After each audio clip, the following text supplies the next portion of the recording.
প্রিয় দর্শক, আসসালামু আলাইকুম। আজ আমি কথা বলবো আমাদের গ্রামের রাস্তাটি নিয়ে, যে রাস্তাটি মোহাম্মদপুর মোড় থেকে শুরু হয়ে পুরাচর রঙ্গিল ব্রিজ পর্যন্ত গিয়েছে। সেই রাস্তাটি ছোট হলেও কিন্তু এই রাস্তাটি চলাফেরা, মানুষের আনাগোনা কিন্তু অনেক। আমরা এই রাস্তাটি অনেকদিন আগে কাজ শুরু হলেও কিন্তু এখন পর্যন্ত রাস্তাটি অবহেলিত ভাবে রয়েছে। আমার পিছনে যদি আমি আপনাদের একটু দেখানোর চেষ্টা করি, এদিক দিয়ে যদি দেখানোর চেষ্টা করি, এই রাস্তাটা কিন্তু অনেকদিন আগে কাজ শুরু হলেও কিন্তু এখন পর্যন্ত এখানে কিন্তু মাটির রাস্তা রয়েছে। দুই পাশে কাজ করা হলেও মাঝখান পর্যন্ত কিন্তু এখনো কাঁচা রয়েছে। এই ক্ষেত্রে আহ যান চলাচলের ক্ষেত্রে ভোগান্তির শিকার হচ্ছেন এলাকাবাসী সহ ড্রাইভাররা।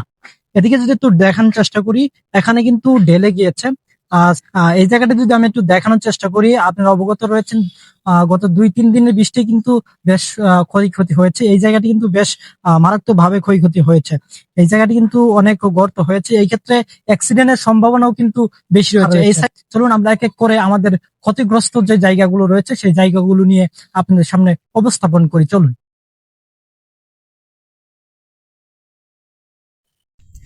দর্শক, বিপদগ্রস্ত যে তিনটি জায়গা রয়েছে, তিনটি জায়গার মধ্যে এটি হচ্ছে দ্বিতীয় নম্বর। চলুন আমরা একটু দেখি যে আসলে এই রাস্তাটি কেমন ভাবে বিপদগ্রস্ত হয়েছে।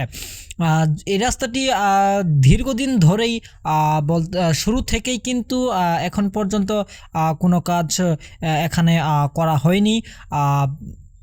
এই রাস্তাটি যদি কিছুদিন আগে আমরা দেখতে পাচ্ছি যে বৃষ্টির কারণে রাস্তাটি পানি জমে থাকায় অনেক গাড়ি ঘোড়া কিন্তু এখানে বেশ ক্ষয়ক্ষতির শিকার হয়েছেন। সেই সাথে কিন্তু সামনে আসলে আমরা একটি গর্ত দেখতে পাচ্ছি। সেই গর্ত যেখানে কয়েকটি গাড়ি কিন্তু আসলে দুর্ঘটনার শিকার হয়েছে। এটা কিন্তু প্রত্যন্ত একটি গ্রাম অঞ্চল হওয়াতেই কিন্তু আসলে এভাবে অবহেলিত হয়ে আছে রাস্তাঘাট। দর্শক, আমি যদি একটু দেখানোর চেষ্টা করি, এখান থেকে কিন্তু ওই সেই জায়গাটুকু মাঝখানে কিন্তু পুরাটুকুই কিন্তু কাঁচা রাস্তা রয়েছেন। সেখানে কিন্তু আসলে এখন পর্যন্ত কোনো কাজ করা হয়নি, যেমনটা দেখলেন আপনারা। চলুন আমরা দেখি এরপরের যে বিপজ্জনক জায়গাটি রয়েছে সেই জায়গাটি। দর্শক, সব থেকে যে আসলে বিপজ্জনক জায়গাটি রয়েছে সেই জায়গাটিতে কিন্তু এখন আমি বর্তমানে দাঁড়িয়ে আছি।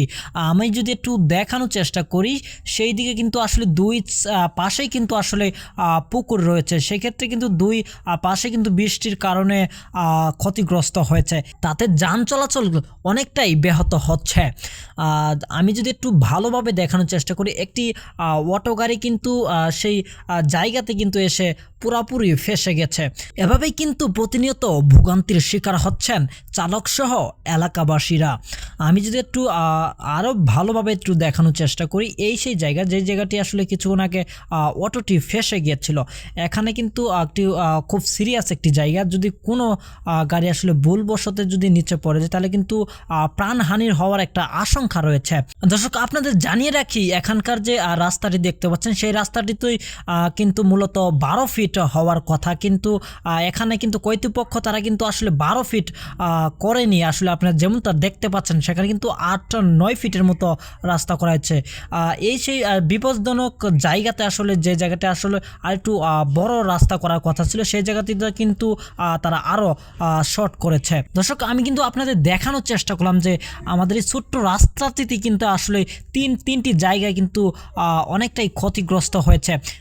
সেই জায়গাটা আসলে সবচেয়ে বেশি ক্ষতিগ্রস্ত রয়েছে যারা আসলে কর্তৃপক্ষ রয়েছেন, তাদের কাছে যারা দায়িত্বশীল রয়েছেন, আসলে সেই রাস্তাটির তাদের কাছে আমাদের প্রাণের দাবি, এই রাস্তাটির যে বাকি কাজগুলো রয়েছে সেই কাজগুলো অতি দ্রুত সময়ের মধ্যে আসলে শেষ করবেন, সেই আশাটুকু আমরা রাখছি।